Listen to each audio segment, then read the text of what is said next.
तर मराठा आरक्षण जी.आरला हात लावा मग दाखवतो अशा शब्दांमध्ये मराठा आरक्षणाचा जी.आर रद्द करण्याची मागणी करणाऱ्या ओबीसी नेत्यांना मनोज जरांगे यांनी थेट इशारा दिलाय। सध्या शेतकरी संकटात आहेत आणि जी.आरनुसार कुणबी प्रमाणपत्र वाटपाला सरकारला आणखी 15 दिवसांचा कालावधी जरांगे पाटील यांनी दिल्याचं स्पष्ट केलंय। तर हा जी.आर रद्द केल्याशिवाय थांबणार नाही असा इशारा ओबीसी नेते नवनाथ वाघमारे यांनी दिलाय।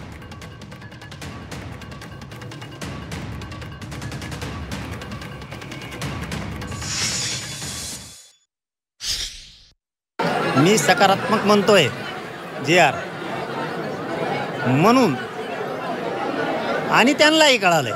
तुम्ही ज्यांचं नाव घेतलं ओबीसीचे नेते, आम्ही तर ओबीसी समजत नाही, त्यांना जे जातीचे नेते आहेत त्यांना कळालंय म्हणून तो कोर्टापर्यंत गेले। तर मराठ्यांच्या विरोधात रान उठवलंय ना त्यांनी, मराठ्यांना शत्रू समजलेला आहे, मराठ्यांचा खूप द्वेष करता येते म्हणून त्यांना तो जी.आर रद्द करायचा ना। आम्ही एवढं सोपं आहे होय, जी.आर नसतो रद्द होऊन देत आम्ही कोणा टप्पर आहे, तुम्ही तो जी.आरला हात लावा म्हणा सरकारमध्ये, मग सांगतो।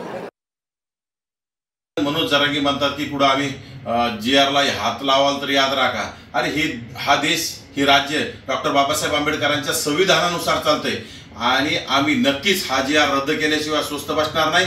राज्य सरकारला सुद्धा आमचा इशारा आहे, जरांगेच्या नादाला लागून जर तुम्ही ओबीसींना फसवत असाल, ओबीसींचं राजकीय अस्तित्व संपत असताना जर तुम्ही जरांगेच्या दबावाला बळी पडून ओबीसीकडे दुर्लक्ष केलं तर नक्कीच येणाऱ्या स्थानिक स्वराज्य संस्थेच्या निवडणुकामध्ये ओबीसी तुम्हाला घराचा रस्ता दाखवल्याशिवाय स्वस्थ बसणार नाही।